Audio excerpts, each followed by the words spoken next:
Bom, estamos iniciando mais um episódio do Fala Sanca. Eu costumo fazer sempre a apresentação do convidado. Hoje, excepcionalmente, eu iria fazer algo diferente, que é ler o currículo do convidado que está aqui conosco. Só que eu fiquei tão impressionado com a quantidade de informação que tem aqui que eu acho melhor que ele se apresente. Ou seja, a gente já tem uma introdução aqui bem clara de que a conversa vai render. Seja bem-vindo, Conrado. Espero que você goste aqui desse espaço. E aí, fique à vontade para conversar sobre os temas que nós pontuamos. Legal, bom, boa noite. Primeiramente, eu gostaria de agradecer imensamente ao Ítalo pela oportunidade de falar aqui, né? Poder falar aqui no Fala Sanca, ao Caio também, que faz parte da equipe, e a Edneia, que ajudou a intermediar esse contato aqui. Para mim é uma novidade enorme, né? Eu fico pensando nos podcasts famosos, aí o Flow e por aí adiante, né? Em breve estaremos igual eles. Queremos ver vocês decolando, né? Assim como. E é uma novidade, né? Mas eu espero poder passar um pouquinho aqui da minha história, da trajetória no DEMA, na UFSCar, falar um pouquinho de educação, de ciência, de projetos de pesquisa, de empreendedorismo. Acho que tem bastante coisa boa para falar. Show. E temos bastante coisa mesmo para falar, olhando esse currículo aqui invejável. Conrado, eu queria entender um pouco da sua história. Eu sei que você não é São Carlense, né? Uhum.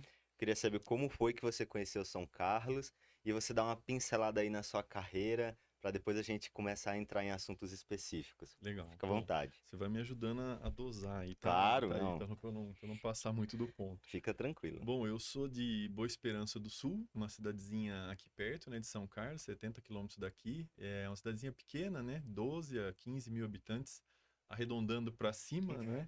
E aí, quando eu cheguei na época de fazer o vestibular, meu irmão já fazia engenharia de produção aqui na UFSCar. Engenharia de produção agroindustrial e era o primeiro curso, a primeira turma do Brasil de agroindustrial, né? Então aquilo marcou um pouco já. E quando eu fui prestar vestibular, Unicamp, Unesp e a FUVEST, que era a UFSCar, eu tentei, né, o curso de engenharia química aqui, para falar a verdade, não foi nem a engenharia de materiais. Mas como muitas pessoas na engenharia de materiais, eu acabei passando em segunda opção no curso, né? E aí eu falei, bom, quer saber? Vamos ver como é que funciona esse negócio de engenharia de materiais. Eu tinha um amigo no colegial que vivia me falando, olha, você gosta de química, mas não é engenharia química, você gosta de engenharia de materiais. E nem eu sabia direito o que significava engenharia de materiais. Então eu acho que assim, às vezes né, Deus escreve certo por linhas tortas e eu acabei me apaixonando pela área de materiais, pela parte de materiais metálicos e por microscopia eletrônica, que é talvez assim a minha especialidade hoje, né? E na época era um curso Hum. novo, o curso de engenharia de materiais, ou não? Não, Já estava não. consolidado? O curso de materiais, vamos dizer assim, em si, ele é novo no Brasil e na América Latina. E nós somos o primeiro curso de engenharia de materiais do Brasil, né? Nós nascemos em 1970 junto com a UFSCar. O curso começou em 70, junto, eram dois cursos só, engenharia de materiais e um curso de ciências, que depois evoluiu para um curso de biologia. E aí o UFSCar foi crescendo. Então nós temos esse peso de carregar o pioneirismo, né, vamos dizer assim, da engenharia e da ciência de materiais no país. Então nós completamos, né, agora em 2020, 50 anos do curso e 2022, 50 anos do departamento de engenharia de materiais. E eu tô na chefia do departamento hoje e assim é um peso carregar uma responsabilidade enorme, né, ser chefe do departamento de engenharia de materiais do UFSCar. É assim, até né, mas é um desafio bom, é um desafio bom, né? E eu acho que o curso, ele não tem uma relação candidato-vaga assim tão alta, mas depois que você entra no curso e você começa a se interessar pelas disciplinas, pelas matérias, você se encanta e aí é só você escolher a área que você quiser seguir e seguir em frente, né? Será que se eu Hum. entrar no baú das suas memórias aí, Hum. na graduação de engenharia de materiais, você saberia me apontar, assim, qual foi a disciplina que despertou a paixão Hum. que você carrega até hoje? Eu acho, Ítalo, que não foi nem assim no curso de engenharia de materiais mesmo, na graduação, né? Porque o básico da engenharia, os 2 anos e meio, metade do curso, é cálculo, química e física. Sim. Então é conta pesada, teoria de física e química pesada. Começa a ficar prazeroso o curso da metade para frente, né? Praticamente, com as disciplinas específicas. Mas eu acho que esse interesse por química e pela ciência despertou na química no colegial. Na época, no colegial. Eu tive uma professora excelente, né? Eu fiz numa escola em Araraquara, fiz todo o ensino público em Boa Esperança, até a oitava série, e não tinha colegial em Boa Esperança. Então, eu acabei indo fazer o colegial numa escola particular em Araraquara, e tinha uma professora de química excelente, a Valéria. E aí teve uma primeira prova que todo mundo foi mal. Eu acho que de uma sala inteira, assim, teve 3, 4 notas acima da média, azuis. E uma delas foi minha. E aquilo ali, assim, parece que acendeu, sabe? Aquele balãozinho, assim, de uma ideia, de uma lâmpada, assim. A partir dali eu comecei a ir bem demais em química e foi um caminho natural, vamos dizer, para engenharia de materiais. Foi aí que me despertou mesmo, né? Nossa, eu tô puxando a sardinha um pouco para engenharia de materiais, É, porque a USP também tem, né, engenharia de materiais, sim. e juntamente com o Fiscar foi um dos cursos pioneiros, né, no Uhum, Brasil, de uhum, engenharia de materiais, e eu reconheço que eu vejo o futuro da tecnologia sim, muito voltado para essa parte de você criar, primeiro, algo de qualidade com o sim, mínimo possível, né? Com essa sim, questão ambiental, essa questão de sustentabilidade, sim, e descobertas ainda de novos materiais para revolucionar ah, até o desenvolvimento sim, humano, né? Porque, sim. assim, é algo bem disruptivo quando você cria um material novo que ele Verdade. se propõe a ter uma solução que antes parecia impossível, Impossível. como por exemplo a partir dos supercondutores. Eu não sei se Supercondutores, sim, eu sou com muito certeza. entusiasta nisso. Tudo a E ver. aí Uhum, teve até uma pesquisa, se eu não me engano, das universidades da Coreia do Sul, né, que eles estavam estudando combinações de sim, materiais. sim. E assim, desculpa já tá avançando um Esse é o pouco. nosso mundo, né? Mas Aham. eu queria que você comentasse, Hum, antes de chegar aí, hum. como foi o processo de mestrado, doutorado, Ah, né? certo. Bom, vamos lá. Você tocou talvez em várias palavras-chave Sim, muito interessantes aí. A USP, ela acabou criando o curso de Engenharia de Materiais, aqui da ESC, não é? sim. Por curiosidade, vários professores aqui da USP, da Engenharia de Materiais, são formados na pós-graduação com a gente, aqui na Engenharia de Materiais da Tá UFSCar. todo mundo em casa. Tem amigos, colegas, sim. Apesar dessa rivalidade sadia entre USP e UFSCar, na engenharia de materiais, essa barreira para nós, assim, não existe. A gente tem uma colaboração, vários professores da USP colaboram, professores da UFSCar, em todas as áreas. Cerâmicas, metais, polímeros, nanomateriais. Um tem um equipamento e o outro não tem. A gente tem a parte de microscopia eletrônica mais forte, eles têm uma parte de processamento mais forte, então a gente vive colaborando. É algo, assim, muito interessante e frutífero, né? Ajuda a quebrar um pouquinho essa disputa aí, né?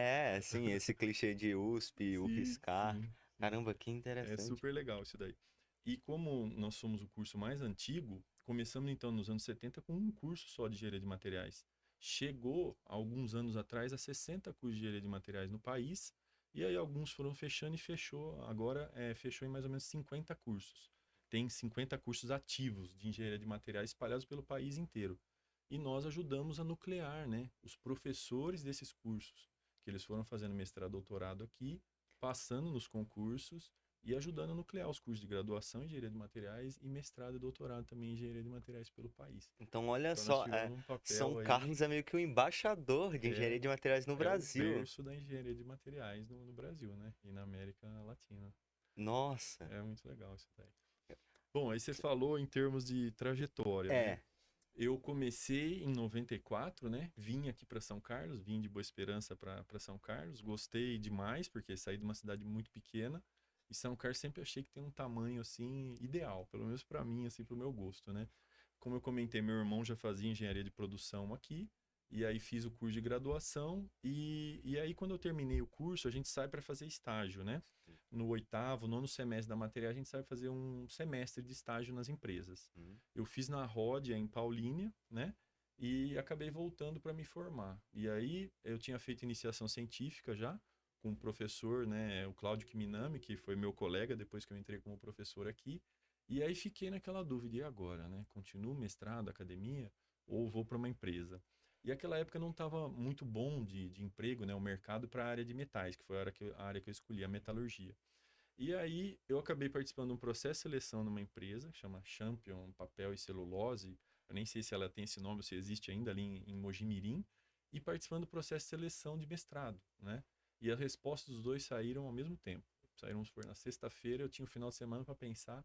e responder para a empresa se eu ia assumir o emprego, a vaga de engenheiro ou ficava. E eu lembro que eu tinha lido algo na época que cada ano a mais que você estudava, você ia agregando, vamos dizer assim, 30% a mais do seu salário. Eu falei, opa, então quem sabe vale a pena investir na carreira e continuar estudando um pouco mais, me especializando. E aí eu tinha gostado da parte, né, a científica, da iniciação, de trabalhar no laboratório. Fiquei para fazer o mestrado. Aí eu falei assim, bom, quando eu terminar o mestrado, aí sim eu vou para a indústria, né? Aí eu vou atuar como engenheiro. Deu no que deu. Continuei fazendo doutorado, praticamente emendei tudo. E o Foi resultado tá aí, né? especializando cada vez mais, se apaixonando cada Especializando, vez me mais. apaixonando e fiquei de vez, né, na ciência, na academia e São Carlos também, né? Acabei saindo por um período breve. 2004 terminei o doutorado, aí não tinham concursos nas universidades, né? A UFSCar ficou 15 anos sem abrir um concurso, pelo menos no nosso departamento. E aí eu falei, bom, não dá para ficar de braço cruzado esperando. Aí fiz um ano de pós-doc na Unicamp, né? Na parte de biomateriais, ligas de titânio para implantes, que é uma área que eu trabalho até hoje. Então essas coisas vão marcando a trajetória da gente. E aí dali eu acabei indo trabalhar como engenheiro de materiais no famoso síncrotron, que agora é o Sirius, né, um novo Uhum. acelerador de partículas. Só que eu fui trabalhar no laboratório de microscopia eletrônica do antigo LNLS e hoje atual CNPEM, Centro Nacional de Pesquisa em Energia e Materiais, para ver como a palavra-chave materiais fica tá sempre em evidência aí, né? Não sei se você já ouviu falar lá do síncrotron, né, que agora tem o Sirius, mas aí trabalhei por 4 anos lá, me especializei em microscopia eletrônica. E aí foi uma área assim que eu me encantei de vez e mesmo voltando para cá como professor em 2010, eu nunca quis tirar o pé dessa área de microscopia eletrônica. Então mesmo hoje com todas as atribuições, chefia, eu ainda procuro arrumar um tempinho para ir lá operar um microscópio, seja um microscópio de varredura, de transmissão, que é assim, é a minha paixão mesmo e eu não quero perder a prática também, porque é algo difícil de aprender. Não é igual assim você andar de bicicleta que é só você dar uma voltinha e você relembra tudo. Já é algo mais pesado e é um ambiente parecido com esse. É muito engraçado, né? É, O pessoal entra na sala do microscópio é exatamente assim, porque tem que ter o isolamento acústico, é o Sonex, para evitar a vibração sonora interferir no feixe de elétrons no microscópio, de tão fino e tão sensível que ele é, né? Tudo na escala nano, atômica.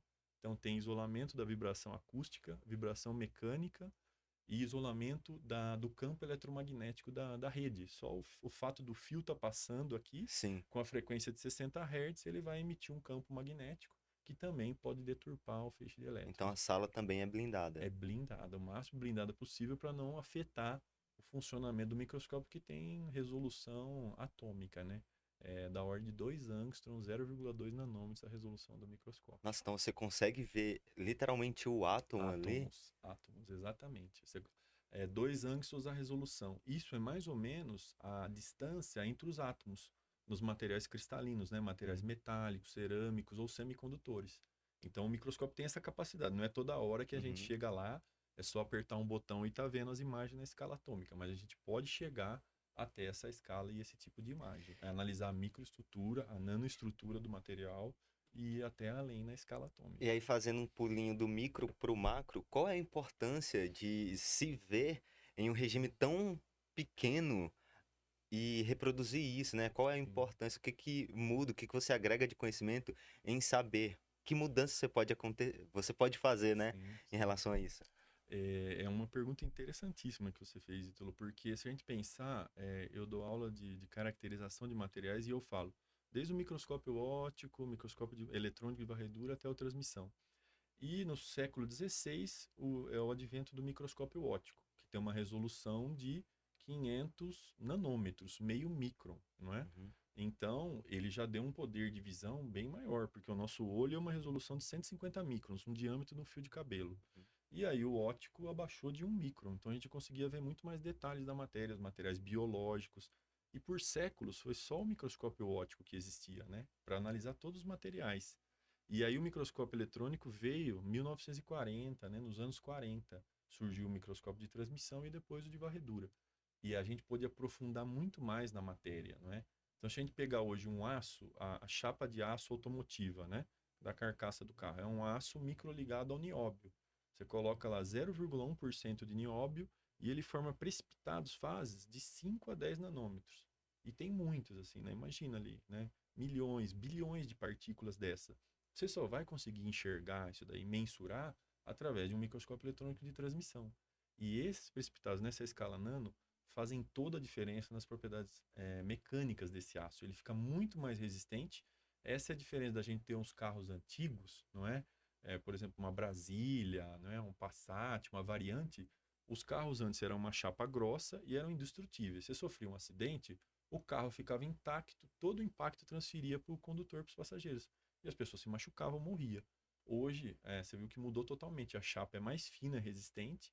O carro é feito para se deformar inteiro e absorver o impacto. Destrói o carro e as pessoas lá dentro podem ficar mais seguras ou não sofrer danos tão graves assim. Então, é Que nesse ponto que a engenharia de materiais atua. E o microscópio eletrônico é fundamental, porque a gente só vai descobrir que esse material tem uma propriedade superior se a gente conseguir observar esses detalhes na escala micro e nano, não é? É interessante porque Hum. eu faço engenharia de produção. Ah, eu ia E aí perguntar eu qual tenho curso você curso faz. de engenharia e ciências de Ah, materiais, né, a ah, disciplina. E dentro desse curso, uma das premissas é você fazer análise com microscópio eletrônico de metais, de ligas ah, metálicas. uhum, E aí tem, por exemplo, o aço carbono. E aí dá pra gente fazer a comparação da organização em função da quantidade de carbono. E você fala assim: ah, vou mudar, vou acrescentar 0,5% de carbono a mais aqui nessa liga, não vai uhum. mudar quase nada.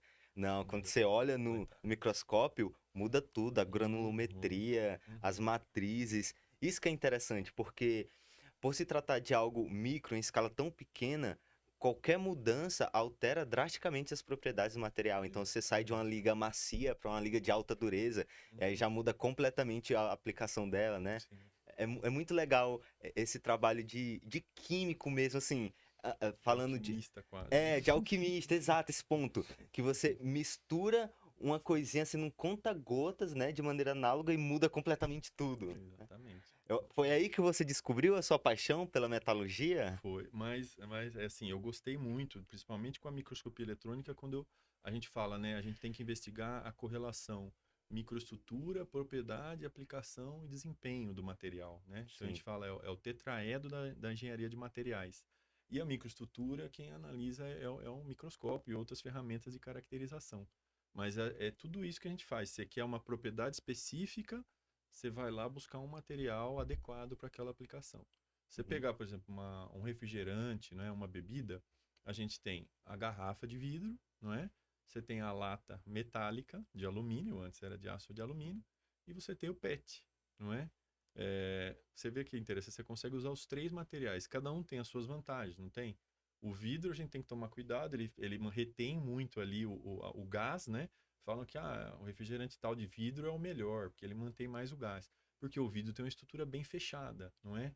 Aí o metal já é uma estrutura diferente e ele pode ser o alumínio no Brasil, ele é 99% mais ou menos reciclável, não é? Uhum. É um orgulho do Brasil, é o primeiro do mundo, o Brasil na reciclagem, não é? O Japão não passa a gente em termos de reciclabilidade do alumínio. Por quê? Porque a indústria do alumínio no Brasil, ela tem os catadores, não é? Então a gente tem uma Hum. condição de ter pessoas, né, vamos dizer assim, numa condição de pobreza, mas que acaba fechando essa cadeia. O Japão não tem isso e eles não conseguem alcançar os nossos níveis de reciclagem, não é? Então é muito interessante a questão do alumínio. E o polímero o PET permite se armazenar em garrafa de 2 litros, de 3 litros, mas o polímero ele é meio permeável, né? Ele não é completamente 100% fechado.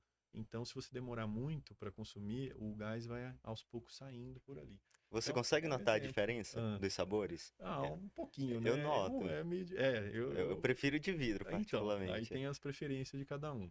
Mas em relação aos materiais metálicos, eu acabei tocando na Banda Municipal de Boa Esperança do Sul. Era uma bandinha de coreto, né?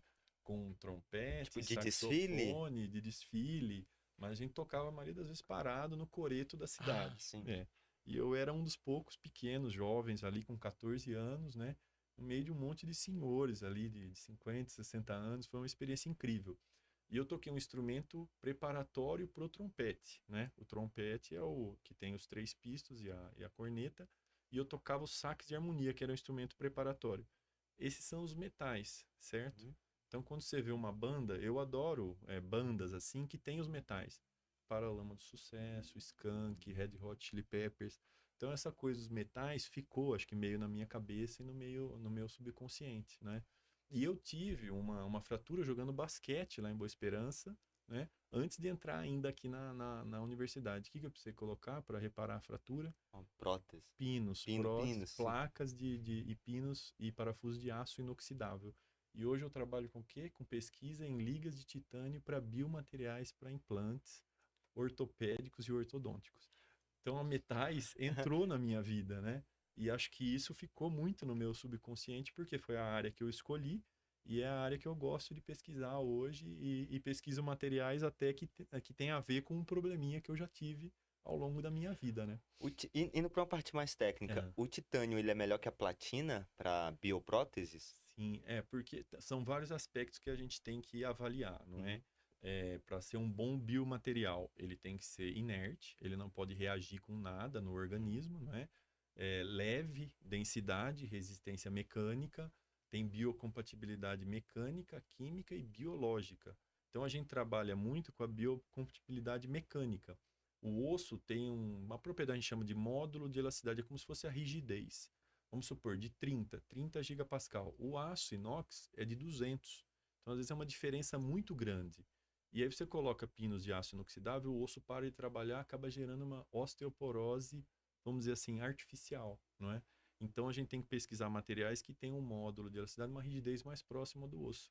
É isso que eu pesquiso com essas ligas, né? A base de titânio e nióbio para aplicações como implantes, né? Nossa, que legal. Eu Hum. descobri que o titânio é um material leve, muito resistente recentemente. Ah, legal. A Apple lançou o iPhone 15 Pro Max e o Certo. 15 Pro também. E aí eles fizeram um marketing em cima Uhum, disso, né? uhum, Porque trocaram ali as arestas, as bordas do celular, que outrora era alumínio, certo. em titânio. E Uhum, aí isso reduziu o peso do dispositivo em 20 gramas, né? sim. E aí veio toda aquele papo também de que por ser titânio é mais resistente. Especial. Uhum. E eu sei que o titânio é mais resistente, é muito interessante a liga de titânio que eles estão Sim. utilizando, mas até que ponto isso realmente é algo que vai ser útil ou é marketing, entende? Então, os materiais têm muito disso, né? Você falou, por exemplo, da platina. Sim. Então, entra muito também o custo, né? Na questão da escolha do material adequado que você vai usar para aquela determinada aplicação. A indústria, muitas vezes, está buscando gastar menos, né? O menos possível, Uhum. a menor quantidade do material para atender a mesma aplicação. Mas tudo depende. Quando a gente trata de marcas mais famosas, não é? Aí entra a questão do design, não é? Do brilho, do lustro. Até nisso o titânio difere, né? Se você Uhum. pegar um aço inoxidável, ele é um espelho, assim, não é? Sim. O alumínio, ele já é um pouco fosco. E o titânio tem um outro acabamento superficial. Ele E pa... tem a questão do marketing, né? Você Sim, falar o nome titânio já dá titânio. né, uma pegada assim, né, Sim. mais avançada, mais alta tecnologia. Então tem muito disso nos materiais também. E isso vale para relógio, vale, né, para carro, vale para, né, instrumentos modernos, eletrodomésticos, TV, todos os equipamentos que a gente vê no nosso dia a dia, né? Ô, Conrado, Hum, e agora eu tô com a dúvida que você falou de microscopia uhum, sobre a microscopia eletrônica de varredura e a de certo. transmissão. Qual a diferença delas? Você pode comentar cada uma delas? Tentar ser bem rapidinho, assim, bem Sim. breve. A de varredura, você vai ter um feixe de elétrons que ele é nanométrico, vamos supor, ele pode ser de 10, 5, 1 nanômetro de diâmetro, Hum. e ele fica varrendo a superfície da amostra. Você vai Ah, ter uma resolução da imagem ali, 512 por 512, 1024 por 1024. Ponto a ponto, esse feixe vai ser varrido e controlado pelas lentes e o sistema do microscópio. Então, o microscópio vai te dar uma informação ou da superfície da imagem, o relevo, a variação de altura, ou a variação até de contraste químico. A gente fala é o número atômico, né?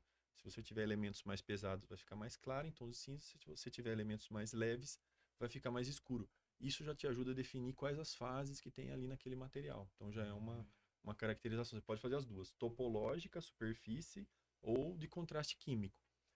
E isso você pode fazer no MEV, no microscópio eletrônico de varredura, para uma peça pequenininha, de milímetros, de centímetros, e você tem um eixo que fraturou de um motor, de um carro, uma peça grande, de quilos. Você consegue colocar essa peça grande dentro do microscópio eletrônico de varredura. que ele tem uma câmara relativamente grande. O microscópio de transmissão é uma amostra completamente diferente. Ou você vai ter uma gradinha de 3 milímetros de diâmetro, com um filme de carbono de 5 nanômetros de espessura, e vai gotejar nanopartículas ali. Você pega essas nanopartículas e leva direto no microscópio. Tudo que for abaixo de 100 nanômetros de espessura, os elétrons vão transmitir pela amostra e você vai conseguir fazer imagens já. Isso no caso de nanopartículas. De metais, você tem que lixar uma amostra, preparar um disquinho de 3 milímetros e afinar ela até que ela fure bem lá no centro da amostra.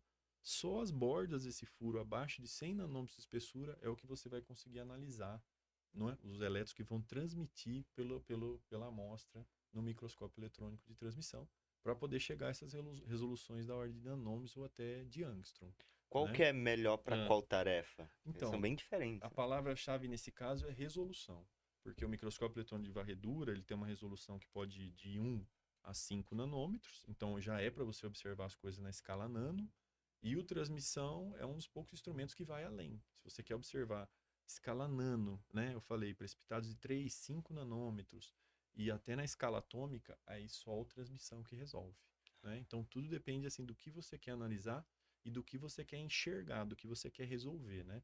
E esses instrumentos servem para ampliar o nosso poder de visão, né? E o que tinha no Hum. Sirius? O que tem no Sirius é qual? Então, o Sirius, ele já é um acelerador de partículas, não é? Então, esses microscópios, o MEV trabalha com 30 kV, 30 mil volts. E o transmissão opera normalmente com 200 kV, 200 mil volts. No síncrotron, o antigo era 1,37 gigaelectronvolts, né? O kilovolts é 1000 e o giga, mega é 10 a sexta Giga. e o giga é 10 a nona. Então é 1,37 vezes 10 a nona eletronvolts. E o novo é 3,5 giga eletronvolts. Que você consegue com isso atravessar porções de material, de amostra, muito mais espessas e consegue analisar o material com uma resolução muito melhor também. E aí tem uma série de linhas lá no síncrotron que tem os elétrons acelerados numa trajetória circular e você emite tangentes desse anel de armazenamento dos elétrons. São, acho que dezenas dessas tangentes e cada uma delas é uma técnica de caracterização diferente. Elas são aceleradas por superímãs também? São, tem um acelerador linear que fica no piso inferior do Sirius, não é? É uma série de capacitores. Então, quanto mais você quer acelerar, mais longo tem que ser esse acelerador e a série de capacitores que você vai colocando, você vai acelerando os elétrons, né, continuamente. O microscópio eletrônico de varredura é um acelerador pequenininho, 30 kV. 200 kV já vai ser quase da altura dessa sala. E um acelerador por síncrotron, ele tem que ser subterrâneo e não horizontal, porque é longo demais, né? É porque eu já tô querendo puxar aqui a conversa um pouco pro LHC, É, né? Me lembra um pouco, eu não sei se o princípio é o mesmo. É o o mesmo? princípio é o É o mesmo. mesmo. O síncrotron aqui, ele tem, se eu não me engano, 100 metros de diâmetro, não é? Só que lá é 2 quilômetros de diâmetro, né? E o intuito é um pouquinho diferente, porque aqui eles ficam acelerados os elétrons numa única direção. No LHC, eles aceleram os elétrons em direções contrárias e Pra se chocam. chocar, né? E aí eles vão analisar os resultados desse choque procurando novas partículas, né? É coisa para os É um físicos trabalho, aí já é pros físicos, não é mais pros engenheiros. devem ter engenheiros trabalhando lá, mas os físicos que se aprofundam ou se esbaldam, vamos dizer assim, com Uhum. essa parte do síncrotron e do LHC. Você percebeu Hum, que a gente tá tendo aqui uma conversa bem dinâmica, né? sim. Pulando em vários galhos Aham. aqui. Mas aí eu queria retornar ao Vamos cronograma, lá. né? E Uhum. saber agora que você está saindo do mestrado e indo para o doutorado. Isso. Ah, uma dúvida que eu tenho. Hum. Você entrou para esse ramo do estudo da metalurgia na iniciação Na científica. iniciação científica E aí já. você puxou isso para o mestrado. Uhum. Foi para a vida inteira, Foi. praticamente, Foi né? para a vida inteira. E aí você pode falar basicamente o que foi que você viu na Uhum. IC, Uhum. no mestrado e especificamente depois no doutorado, para a gente ter uma Sim. ideia dessa evolução de Sim. curso. É muito legal. Eu comecei estudando ligas estanho-bismuto, não é? Através da, vamos dizer assim, da solidificação rápida dela. Você solidifica rápido o metal, você refina a estrutura e obtém propriedades melhores, superiores àquele que você resfriou lentamente e a estrutura fica grosseira. Uhum. Então, esse foi o começo do estudo. E aí, depois, eu analisei ligas de alumínio no mestrado, trabalhei com ligas de alumínio, né? E é engraçado, né? Eu trabalhei com atomização a gás, que ela gera um pó micrométrico. Então imagina assim, um pó extremamente fino, né? E trabalhei no mestrado com ligas de alumínio e no doutorado com ligas à base de ferro, que eram umas saladas metálicas, assim, um monte de elementos juntos, né?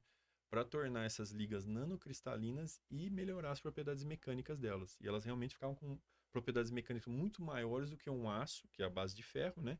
Ferro-carbono, ou as ligas de alumínio aeronáuticas, que são as que têm melhor resistência mecânica que a gente conhece, né? Das ligas comerciais de alumínio. E muito mais leve também, O não é? alumínio é muito mais Nossa. leve. O alumínio é 2,7 a densidade e as ligas à base de ferro, os aços, são praticamente 8, né? E o titânio fica no meio do caminho, 4,7.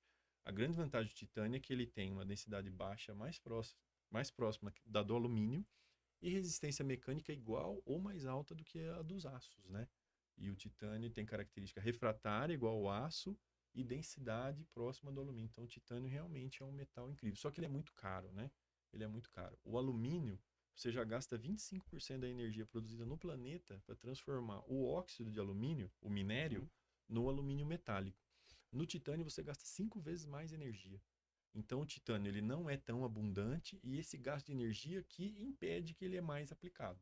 Então, por isso que o alumínio é amplamente usado no setor aeroespacial, mas cada vez mais a fração de titânio vem subindo, né? Nos aviões comerciais, né? Se a gente pegar os principais aí de grande porte, a Boeing e a Airbus, a fração de titânio aplicada nos aviões e os materiais compósitos, né? Que também são bastante leves e resistentes, com fibra de carbono mesclada com polímero, também vem sendo cada vez mais utilizados para diminuir o peso do avião e aumentar a autonomia, né? Diminuir o consumo de combustível. Então, nos aviões a gente vê assim a fronteira do conhecimento mesmo dos materiais, né? É, E na Fórmula 1 a gente vê para sim. os carros, né? É a pesquisa Hum, ali sendo aplicada, né? sim. Você já ouviu falar da história dos talheres de Napoleão? Com Ah, já certeza, ouvi né? alguma Vou coisa, dar mas uma eu. palhinha aqui para o Ah, pessoal que nos acompanha, porque Napoleão ali na época da Grande França, né? uhum. Ele recebia os convidados não com talheres de ouro nem de prata em sua casa, ele Uhum. recebia com talheres de alumínio, porque naquela época o alumínio ele era muito raro, Muito raro. ele era extremamente custoso de se retirar, de transformar de óxido de alumínio, né, Sim, para alumínio para mesmo para importar. utilizar como talher. Uhum. E o que mudou isso foi as descobertas, né? O modo de extração e o modo de beneficiamento. E é Exatamente. isso que eu acho sublime na engenharia, Uhum. que você pega algo que era tido tão valioso por ser escasso e de repente você consegue transformar em um elemento comum. Hoje, Commodity. alumínio você encontra uma commodity, Uma né? commodity, é isso Você mesmo. encontra alumínio em todo canto. E aí eu me pergunto, né? Será se não é possível fazer isso com titânio também? Esse material que é tão especial, Uhum. né? Eu espero que sim. Talvez vai ser difícil o titânio ser tão barato quanto o alumínio comercialmente num curto espaço de tempo. Mas para implantes, eu sempre recebo esse questionamento, né? É utilizado o titânio puro para implante. E aí falam, eu sempre falo, pô, a gente deveria aplicar o titânio nióbio, ainda mais que o nióbio é tipicamente brasileiro, né?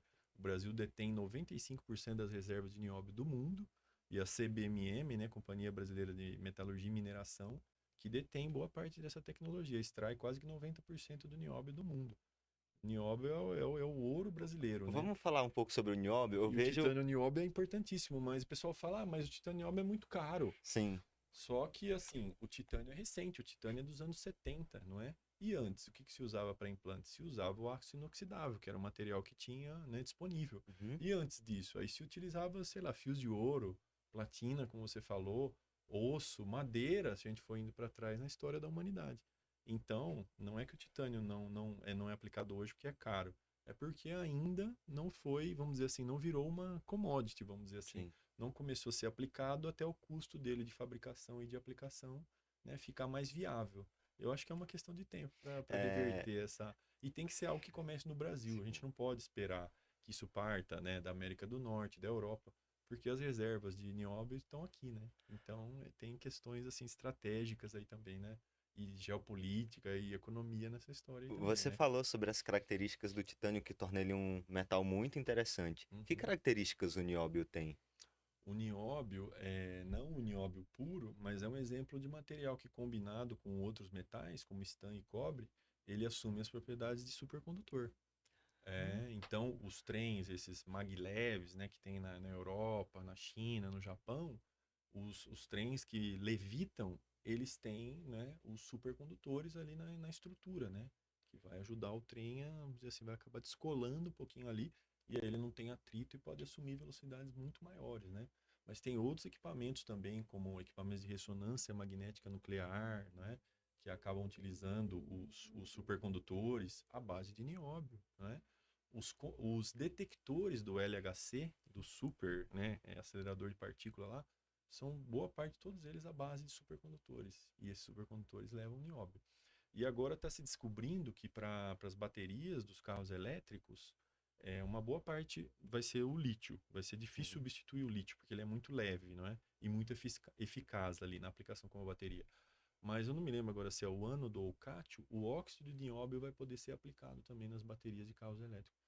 Então o pessoal tá assim, a parte de pesquisa em materiais, em cerâmicas, em óxido de nióbio, então tá todo mundo, vamos dizer assim, né, em alerta e todo mundo querendo pesquisar melhor o óxido de nióbio, e a CBMM tá feliz da vida com essa história porque eles que vão ser os grandes fornecedores do nióbio caso essa aplicação venha, né, a vingar no futuro, né? O grande É. crescimento chinês, né, o investimento, digamos assim, do Estado chinês na parte desenvolvimentista do país fez com Sim, que a China acabasse dominando ali boas partes das commodities mundiais, né, e sim, fazendo grandes sim, parceiros comerciais.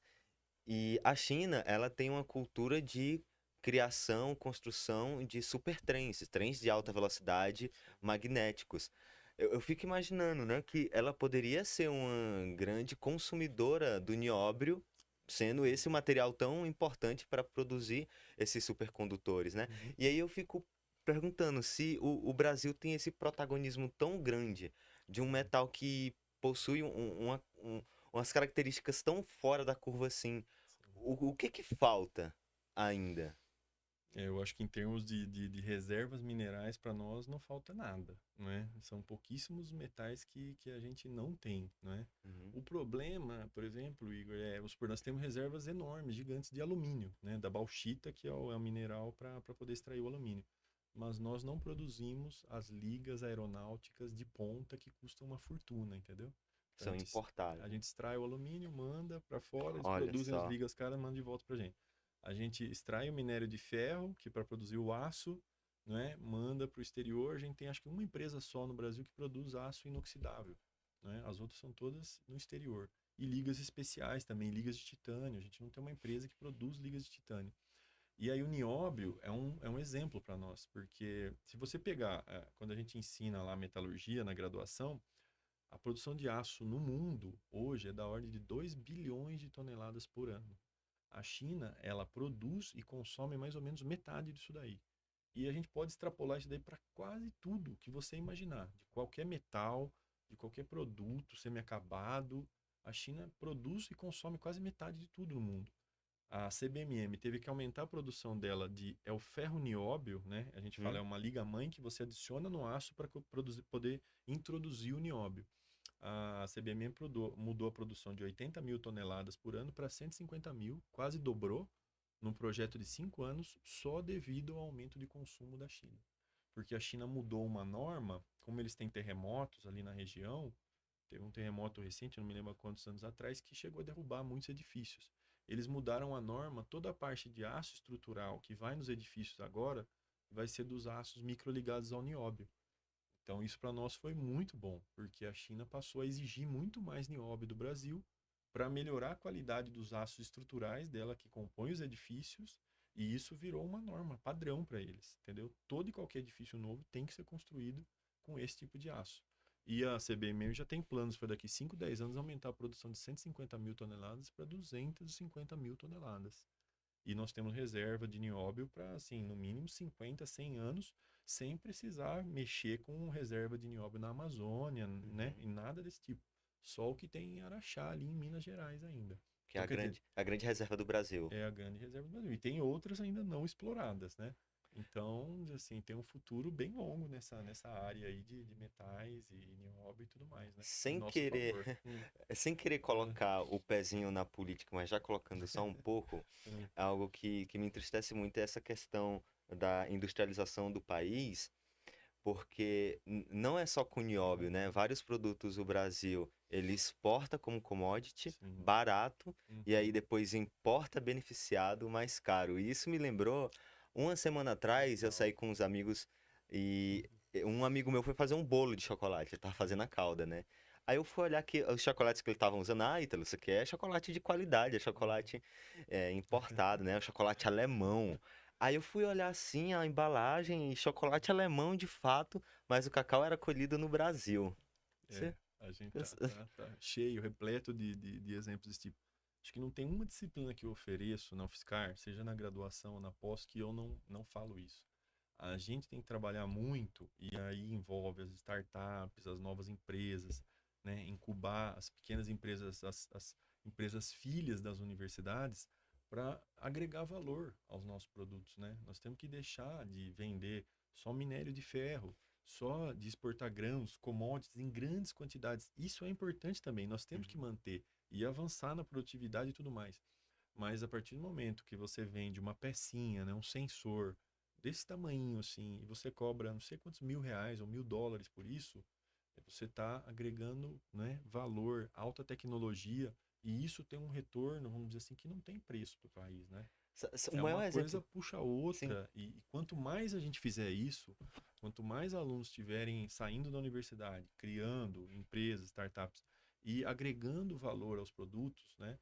Eu acho que é assim, é uma das fórmulas de sucesso para o Brasil sair da posição que está, que tem um potencial enorme, não é? Tanto é que está nos BRICS aí, e para virar um país mais desenvolvido, né? Mais desenvolvido. Isso é algo tão importante, tão forte na fala que, se, por exemplo, você pega a Coreia do Sul, indo um pouco para a geografia que eu gosto muito, sabe? Você Isso. pega a Coreia do Sul há 50 anos atrás, 60, estava na condição pior do que o Brasil e saiu agora para um país de primeiro mundo. É Uhum. um país que tem uma área, uma extensão territorial aproximadamente do tamanho de Santa Catarina Uhum. e tem 70% do PIB do país, do Brasil. Impressionante. Brasil aqui, Coreia do Sul aqui. Ah, mas como é que eles conseguem isso, né? Exportando tecnologia, Sim, produto com alto valor agregado, chips, né? sim, Samsung, LG, Hyundai. exatamente. Enfim, né? Dá uma discussão muito Sim, legal de geopolítica aqui, mas agora a gente está indo no seu doutorado. legal. Vamos lá. No meu doutorado, eu acabei trabalhando com ligas à base de ferro. Falei para você, Sim, mas eu não falei aço, né? Porque o aço é ferro-carbono, basicamente, e uma mistura de outros elementos. Mas a gente produzia também pós-metálicos. Eram ligas à base de ferro, ferrosas, para magnetos moles. Magnetos duros são os ímãs, né? Que você magnetiza ele e ele dificilmente é desmagnetizado. Ele magnetiza os outros materiais magnéticos. E os magnetos moles são sensores. Não sei se você já viu a fitinha que tem em produtos no supermercado, loja de departamento, aquele sensorzinho que fica grudado sim, com, sim. com código de barra, alguma coisa. Se você passa na porta lá e aquilo lá apita, Pita. aquela fitinha é de um material, né, um magneto mole, que ele magnetiza e desmagnetiza facilmente. Então são chamados sensores, né? Então eu pesquisei esse tipo de material aí. E eram pós-atomizados, ou seja, pós-micrométricos produzidos por atomização a gás. Naquela época, quando eu fiz o mestrado, né, do 98 a 2000 e o doutorado de 2000 a 2004, a gente não ouvia falar na palavra-chave manufatura aditiva, mas era o que a gente estava fazendo.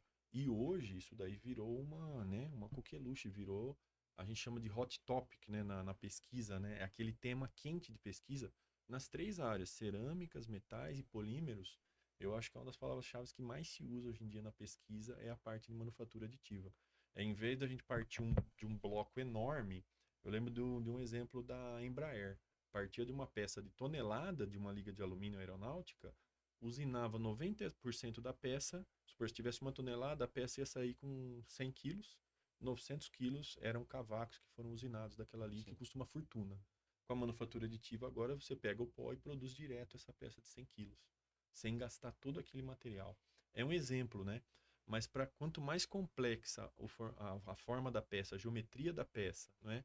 E mais avançado for a aplicação, porque você não vai poder pegar para um aço que você produz 2 bilhões de toneladas por ano, querer fazer tudo por manufatura Sim. aditiva.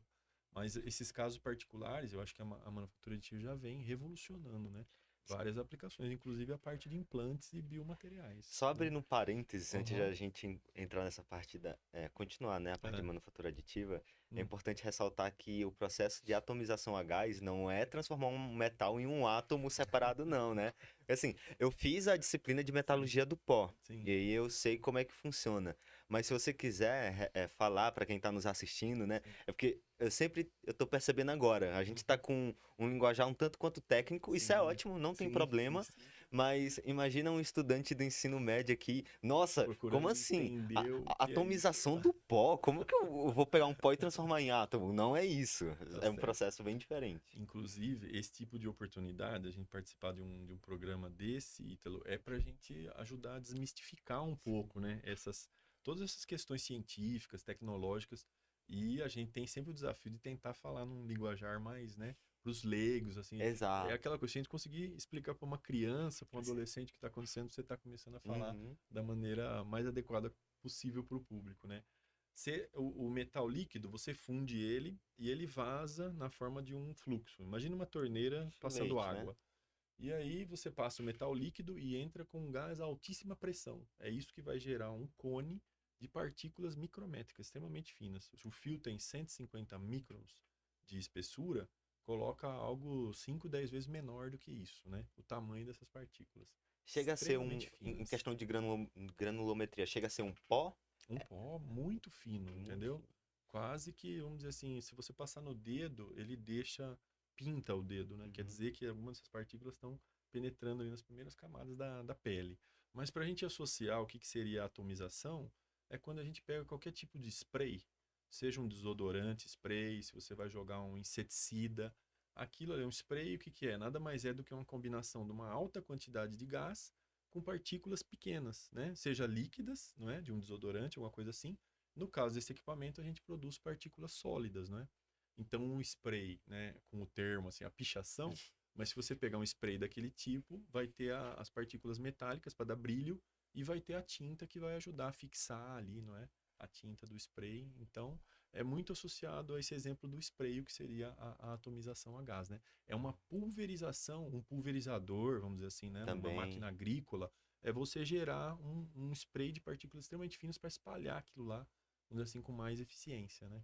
Com mais eficiência. Eu acho que Legal. é por aí. E Acho que é aí, por aí. agora sim, voltando para a parte da manufatura aditiva, Uhum. eu creio que o meu curso, É, ele pincela em várias áreas da engenharia, né? certo. E também é uma hot word, né? Uhum.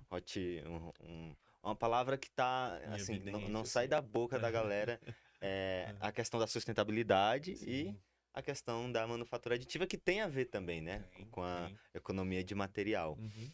E o nosso curso, Hum. ele aborda a manufatura aditiva de um ponto de vista industrial mesmo, tipo, Sim, sim. assim, eu sei que é contraintuitivo imaginar manufatura aditiva em larga escala, até porque geralmente é feita ali para peças customizáveis, mas eu percebo que já tá Depende. tendo uma, depende, ótimo, Depende. e aí você vai apontar já já. Mas eu Aham. percebo que tá tendo um movimento das grandes indústrias, grandes empresas em utilizar esse recurso como forma de economia, né? Sim, sim.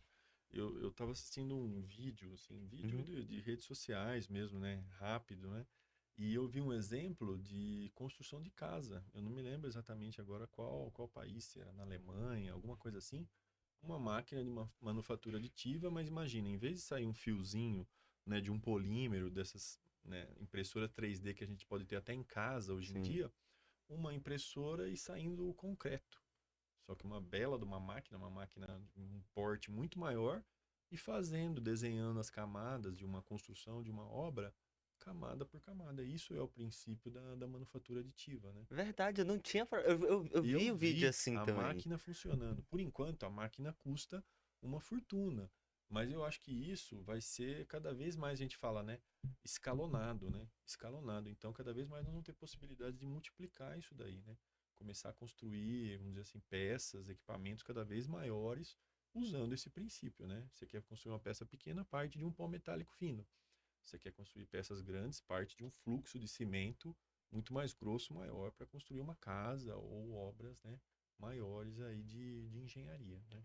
Nossa, eu acho que isso implica também até em questão de tempo de produção, né? Sim, Bem mais rápido. ganha tempo, eficiência, economia de material, é mais sustentável, não precisa ter vários materiais diferentes, né? Você tenta englobar, compactar tudo ali, né, para ter uma solução mais rápida e eficiente. E dentro Hum. da engenharia de materiais, você percebe que está tendo essa preocupação com a sustentabilidade, né? As novas tecnologias empregadas aí para construir materiais mais econômicos, mais Sim. resistentes, que não agridem tanto a natureza. Como você pode Eu acho que comentar? isso daí, Ítalo, isso daí é o futuro, né? Isso daí é o futuro. Eu acho que a gente vem sentindo os reflexos disso daí, né? Essa semana, por exemplo, esse calor extremo que está fazendo. Aí nós ouvimos falar essa semana de tsunami meteorológico. O que que é isso, né? Eu nunca tinha ouvido falar disso. Aconteceu em Santa Catarina, no Rio, na própria Hum. cidade do Rio das Praias, houveram umas, né, umas ondas gigantescas ali invadindo né, a orla. Então, eu acho que a gente está influenciando de maneira muito pesada, muito significativa né, a natureza e o meio ambiente que a gente vive. Então, eu acho que não é uma questão de escolha. E é muito engraçado, assim, e é muito legal. Os próprios alunos vêm, assim, nos apertando cada vez mais em sala de aula, nos questionando sobre isso, né? Pô, vocês falam aqui na engenharia de materiais, vocês são pioneiros, vocês pesquisam um monte de materiais, né? Vocês vão lá, ganham prêmio. Mas e a questão de sustentabilidade? Como é que tá?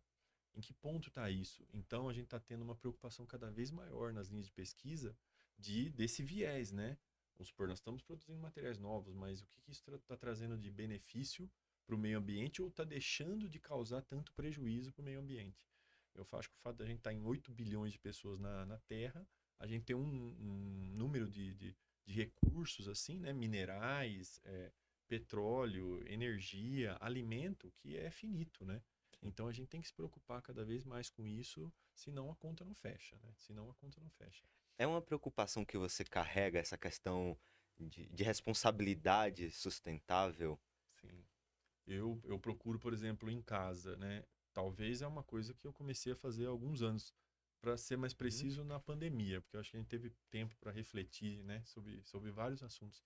Comecei a separar o lixo de maneira mais sistemática e entregar, né, num ponto de retirada, que tem os ecopontos aqui da cidade de São Carlos. Ouvi falar que essa dinâmica está mudando um pouco aqui na cidade, mas depois passei a entregar para uma pessoa que reciclava e passava todos os sábados.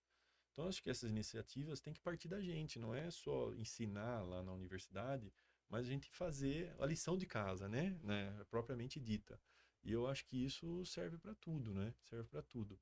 E aí a gente vê que no nosso curso a gente está passando agora por um momento muito bom de graduação, porque a gente tem um projeto de modernização de ensino de graduação. É um projeto que chama CAPES Fulbright. A CAPES do Brasil e a Fulbright dos Estados Unidos é um projeto de 8 anos, né? Nós estamos bem no meio do caminho, né? E ele vai até 2027.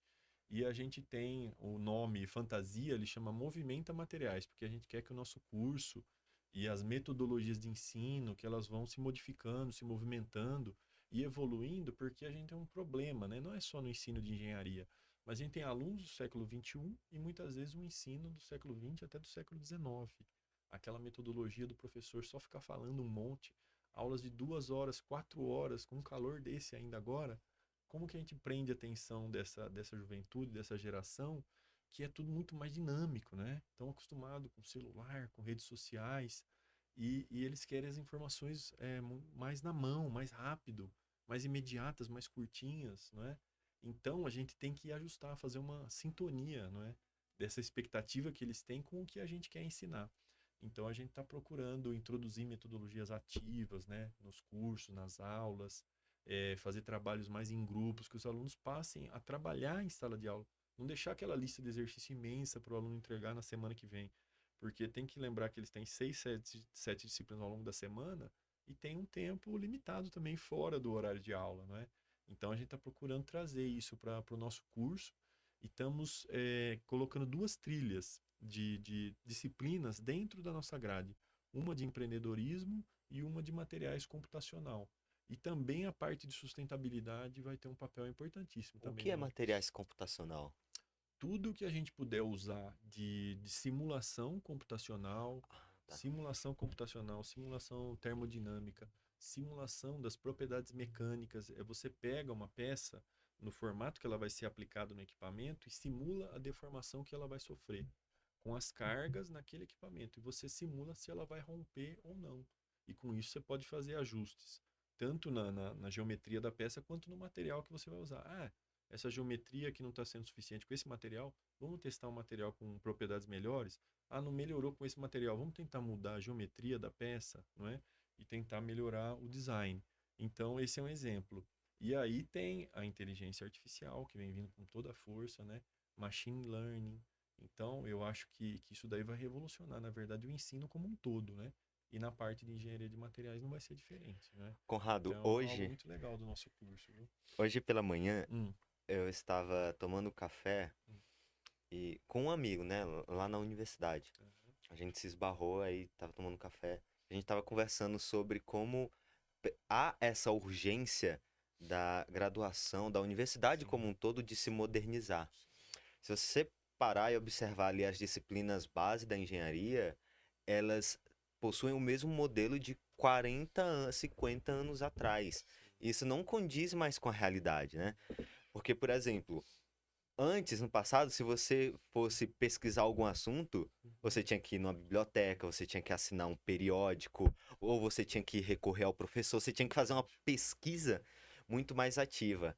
Você tinha menos informação disponível, mas de certa forma você não tinha sobrecarga de informação. Não tinha. Hoje, em comparação a toda a história da humanidade, a gente tem uma facilidade enorme em encontrar Aham, informação, só que é uma informação em tamanha quantidade que acaba uhum, intoxicando as próprias pessoas. Hoje a gente tem uma competição por atenção. sim, E se a graduação. Aqui eu vou falar da engenharia, que é a que eu faço, né? sim. Então, já deixando aqui a crítica.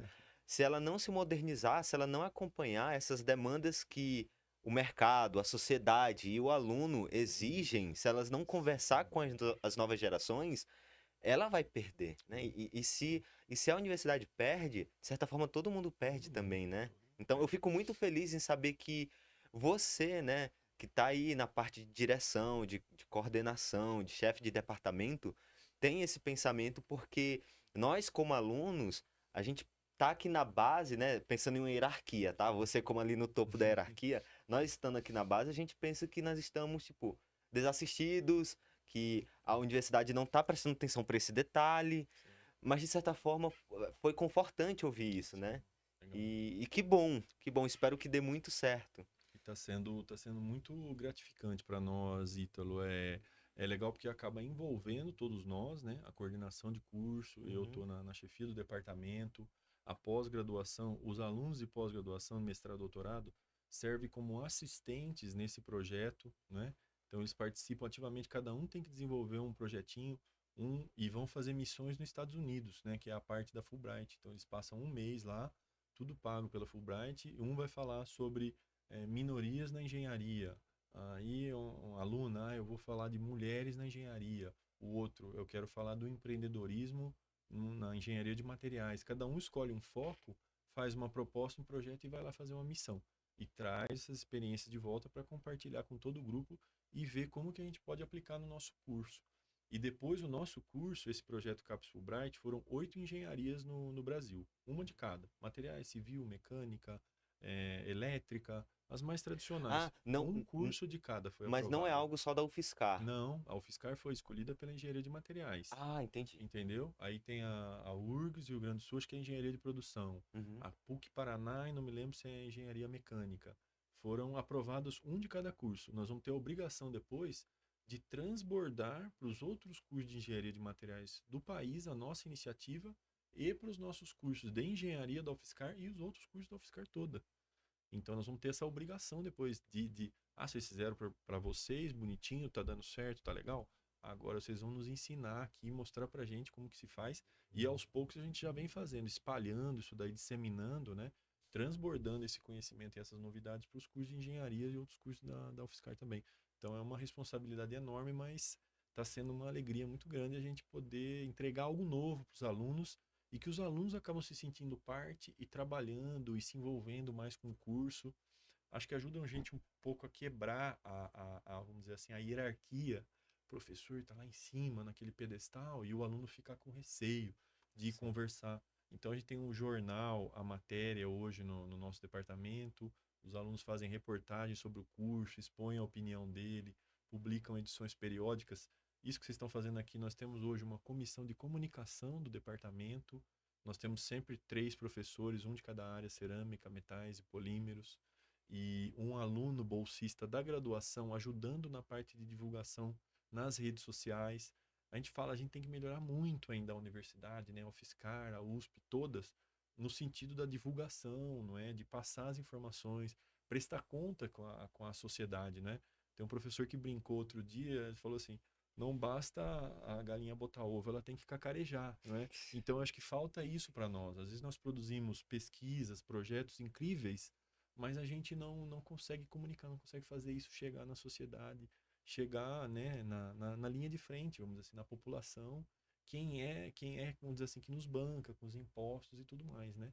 Então, acho que é Nossa, uma maneira legal da gente ajudar nesse sentido, que vamos dizer, a quebrar essa alívio. barreira. Você não tem noção, que alívio é Que bom. ouvir isso vindo de uma pessoa como você, Ah, que legal. porque traz um reconhecimento. Que É, joia. às vezes eu sinto como se eu falasse muito Uhum. disso e as outras partes, né, os outros stakeholders Sim. da instituição não observam, Uhum. mas sim, está tendo essa mobilização, no sentido de que a universidade ela precisa ser mais ativa, ela precisa dar uma Verdade. prestação de conta. E aí eu já vou puxar para um dos tópicos do nosso guiazinho de conversa, Sim. que era sobre como você vê a relação da universidade com a cidade de São Carlos? Essa é uma Sim, São pergunta que Carlos. eu trago para todo convidado, Sim. porque todo convidado tem uma história diferente, tem uma carreira Tá diferente e certo. tem uma resposta diferente para a Sim. mesma Tem uma pergunta. visão diferente, né? Sim, Eu acho assim que assim, a universidade, né, USP, UFSCar e a Unicep também, e a cidade de São Carlos deveriam se fundir cada vez mais, né? Em dizer assim, algo dinâmico assim e que possa caminhar junto. Eu às vezes assim tô caminhando pela cidade, aí você vê buracos, né, na rua. Você fala, poxa, capital da tecnologia e a gente não consegue ter nenhuma mobilidade urbana exemplar, um asfalto minimamente, né, que você possa passar ali, usar no dia a dia sem ter problema, sem estragar um pneu, alguma coisa assim. Então acho que falta muito isso. E eu acho que da mesma maneira que falta uma interação maior da universidade com a indústria. Eu acho que a gente vem quebrando essa barreira, esse paradigma cada vez mais. E a prefeitura e a cidade, eu acho que é só mais um ator, né, nesse contexto. A gente precisa cada vez mais estreitar esses laços. Eu estava falando com alguém do evento aí do SCX, né, do Sunk Experience, que talvez numa próxima edição tenha que colocar a universidade, né, o máximo de pessoas possíveis, a prefeitura e as empresas e a indústria para conversar, colocar para fazer brainstorms, sabe? Coloca um tema, a questão das águas aqui na cidade, não é? Mobilidade urbana, cidades inteligentes, né? Teve uma época que se falava aqui em São Carlos de cidade da energia. Então, eu acho que falta isso. Às vezes escolhiam.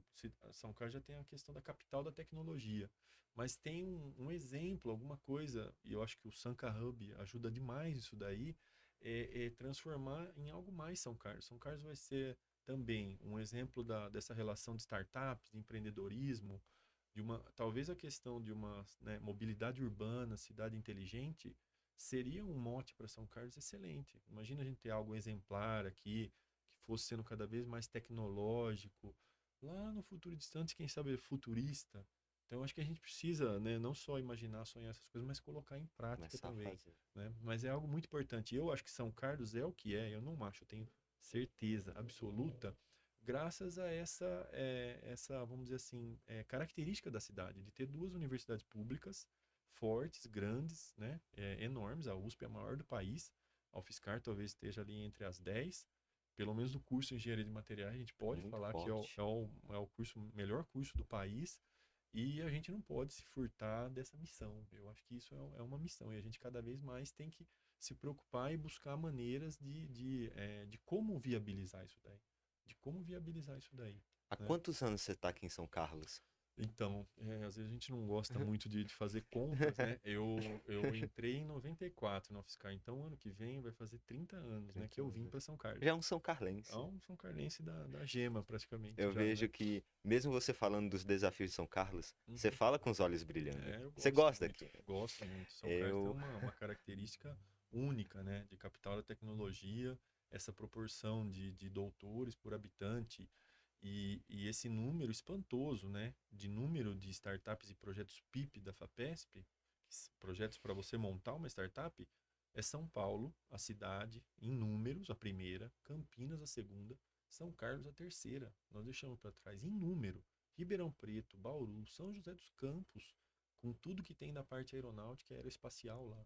Se for ver em número de projetos ou startups, né, e essas empresas filhas das universidades por habitante, São Carlos está disparado nessa relação em primeira. No estado de São Paulo e muito provavelmente entre as primeiras do Brasil, sem sombra de dúvida. eu reconheço muito o potencial de São Carlos. Eu gosto demais dessa cidade, assim. Eu não vou falar eu amo essa cidade para não parecer que eu tô passando, assim, Passa puxando a sardinha, sabe? Mas facilmente é uma das cidades que eu escolheria para morar pelo resto da vida, porque eu gosto também dessa eu pegada de sou interior. suspeito para falar, viu?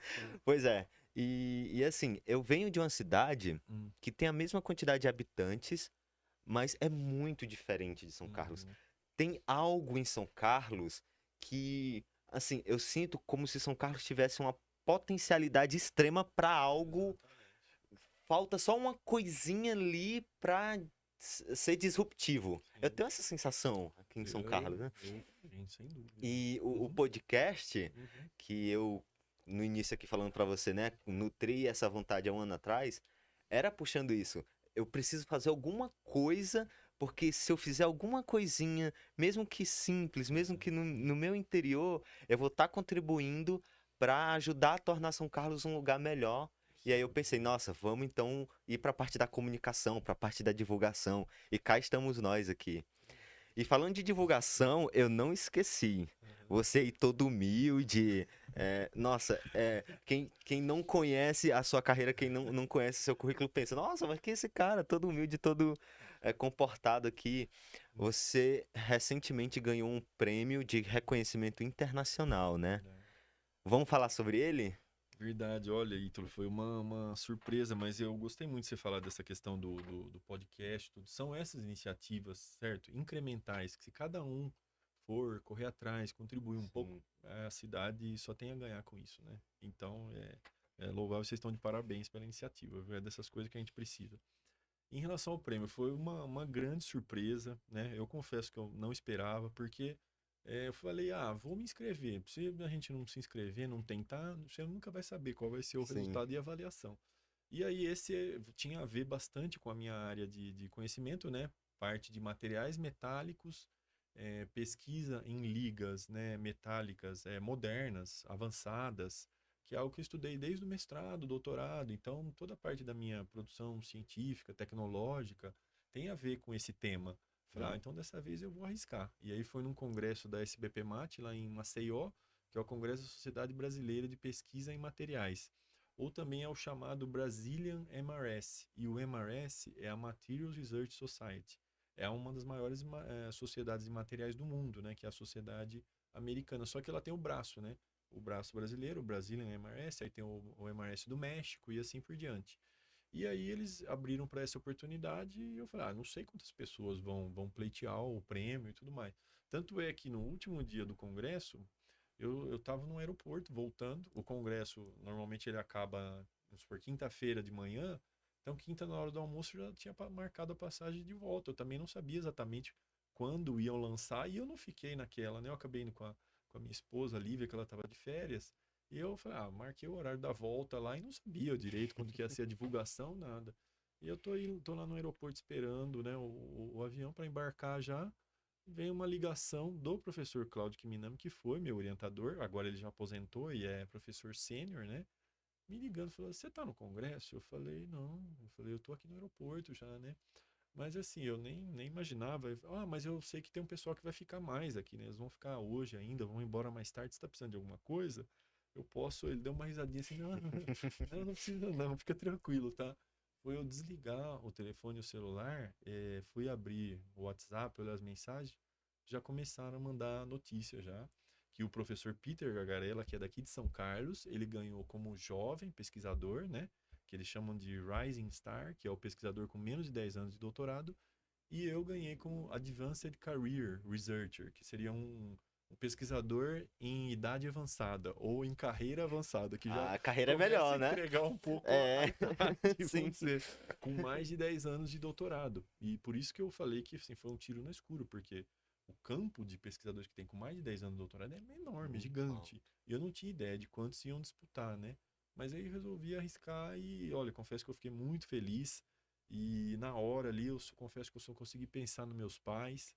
A minha mãe era diretora de escola lá em Boa Eu Esperança, li a então eu sua falo dedicatória. que ela é, assim, totalmente culpada nessa história. O fato de eu ter feito universidade, de eu ter virado professor, que é a profissão que ela começou, e ter chegado nesse prêmio, eu falei, só poderia dedicar a Que ela e ao meu pai bonito. por todo o esforço deles, né?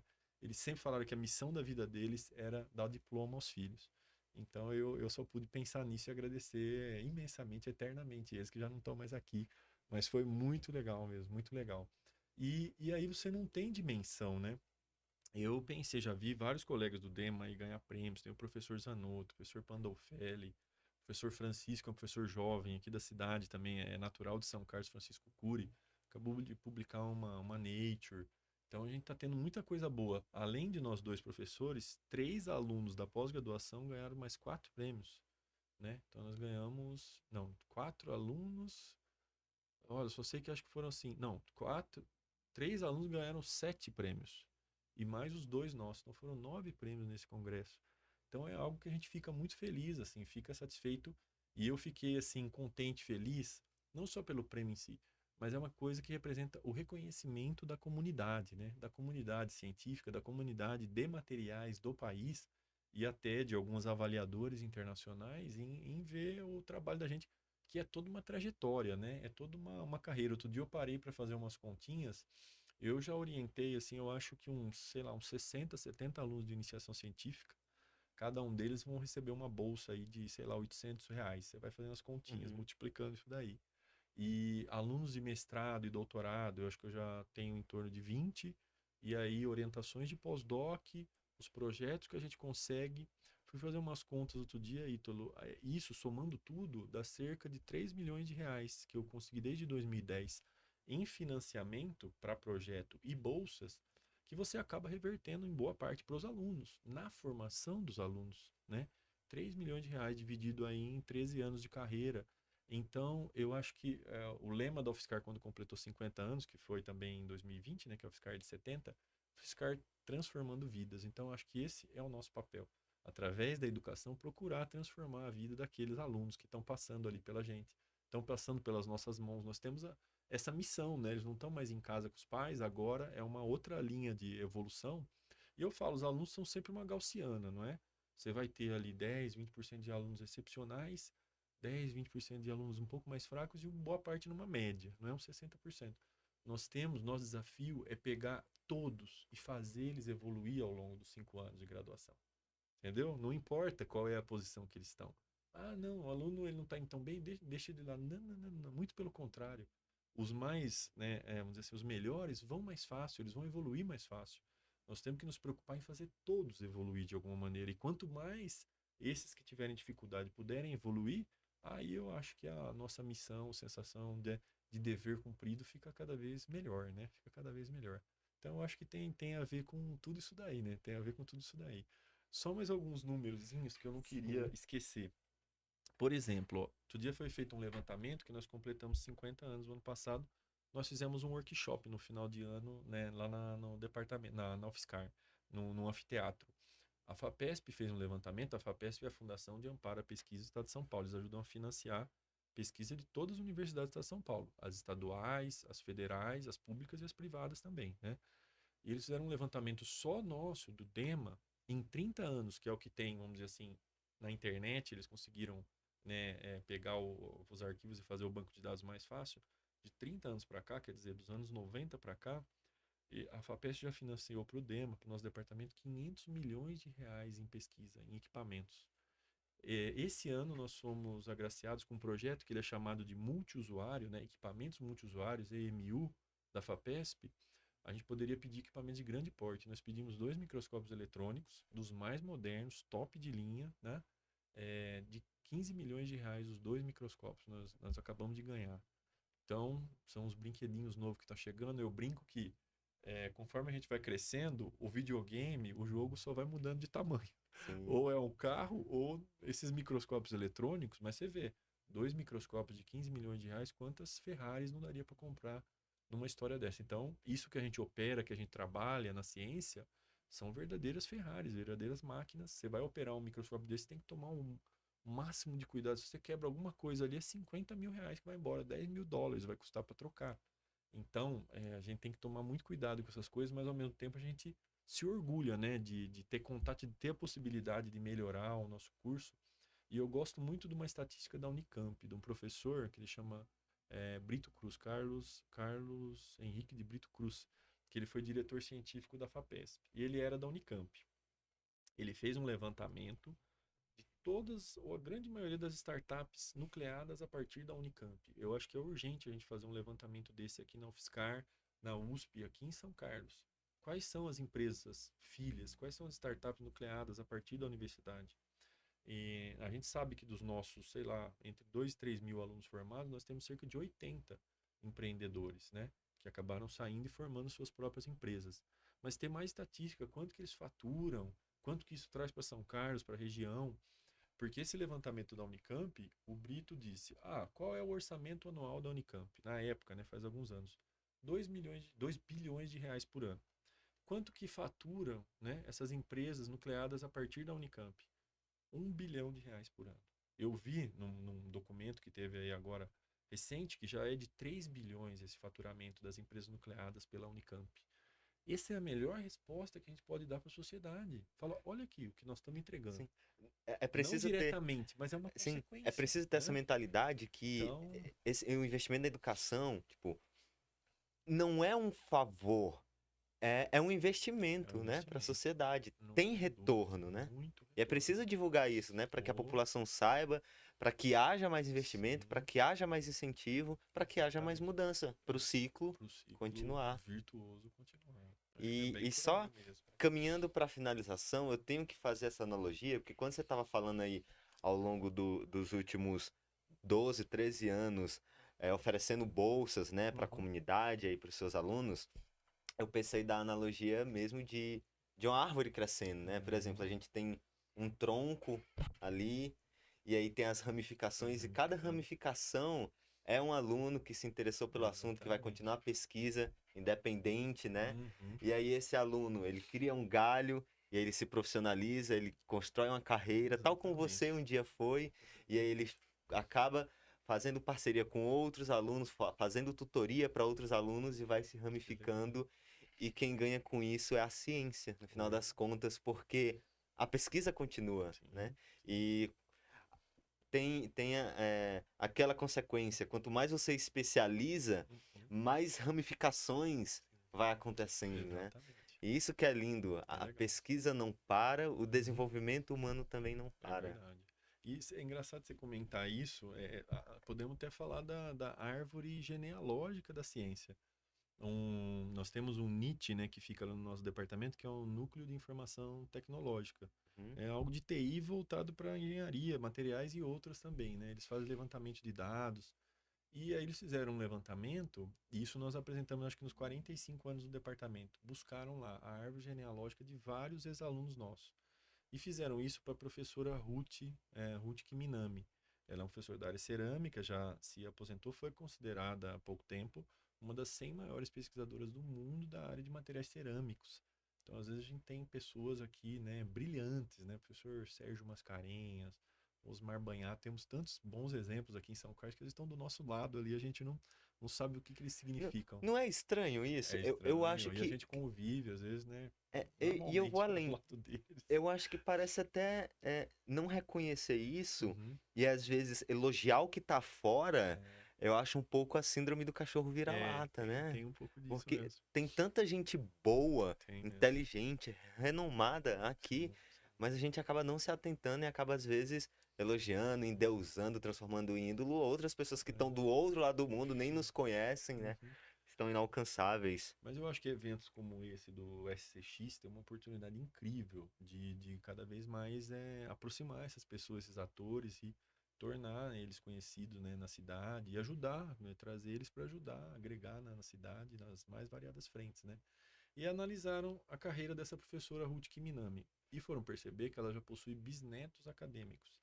Ela teve um orientado, fez mestrado, doutorado, virou professor, que teve um orientado que fez mestrado, doutorado, virou professor. Ah, bisnetos Então, esse acadêmicos é isso. bisnetos Ah, acadêmicos fez legal. a árvore genealógica da professora. Então, aí que a gente percebe que a gente fala que os formandos aqui no nosso curso e na pós-graduação ajudaram a nuclear vários cursos de engenharia de materiais e programas de pós-graduação pelo país. Então, ajudou a montar um pouquinho essa árvore genealógica.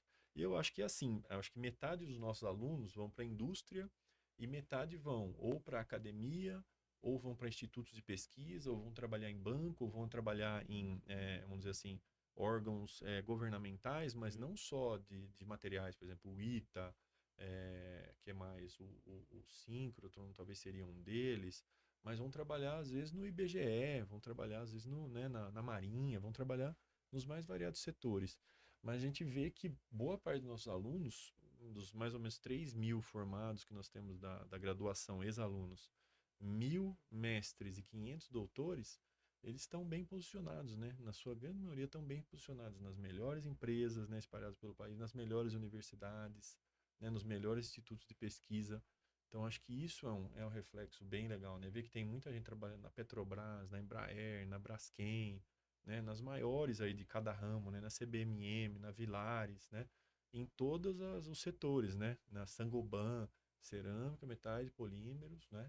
E aí, materiais, eu acho que é isso, né? Tá em tudo que a gente toca, tudo que a gente vê por aí, né? E que tem alguma utilidade pra gente no nosso dia a dia.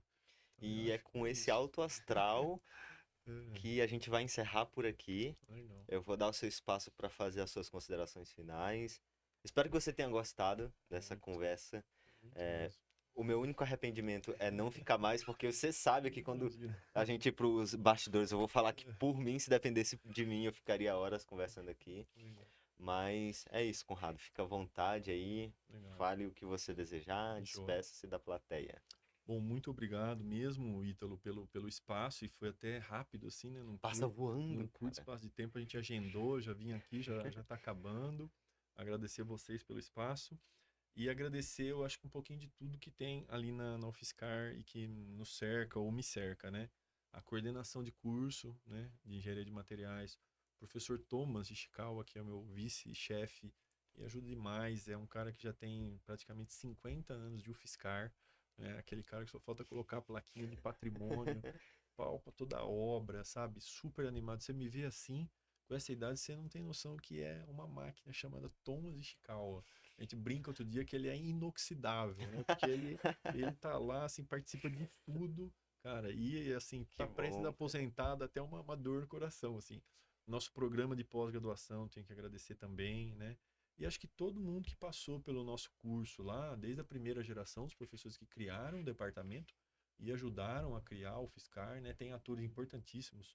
O professor Sérgio Mascarenhas, acho que foi um dos idealizadores do nosso curso, ajudou a criar o Fiscar, não é? E tantos outros, desde a primeira geração até os professores atuais do departamento e funcionários que passaram e fazem parte hoje, os alunos, né? Esses tantos alunos, milhares de alunos já que já foram formados pela gente e participam do curso hoje. Essa nova geração dos alunos estão assim muito curtindo realmente fazer o curso, não só sala de aula, né? Mas o extracampo, aquelas atividades complementares, projeto de extensão, Baja, jornal matéria, materiais júnior, sabe? O Centrinho, eu acho que eles participam ativamente do curso mesmo. É um prazer estar com eles aí, né? E eu acho que é isso, né? Eu acho que é um conjunto de coisas assim que nos move. É aquela, né? A união faz a força. Então eu acho que o DEMA, o Departamento de Engenharia de Materiais da UFSCar, é um ótimo exemplo disso, né? São várias pessoas trabalhando por um bem comum e acaba tendo uma resposta, um sucesso assim bem legal, né? Então é um E prazer. eu nutro o sonho, Conrado, de Hum, que esse projeto aqui tá só começando. Vai ser gigante. Vai ser um dos maiores do Brasil. Não tenho dúvida. E eu faço questão de que você volte aqui. E Será um quando for prazer. gigante, vai ser 2, 3 horas de conversa. Você já está convidado desde já. Muito obrigado mesmo. Será um prazer. Pode me chamar a qualquer momento. Aparecendo uma brechinha, eu venho correndo. Bom, esse foi mais um episódio do Fala Sank. Espero que vocês tenham gostado. Nos vemos nos próximos episódios. Até mais.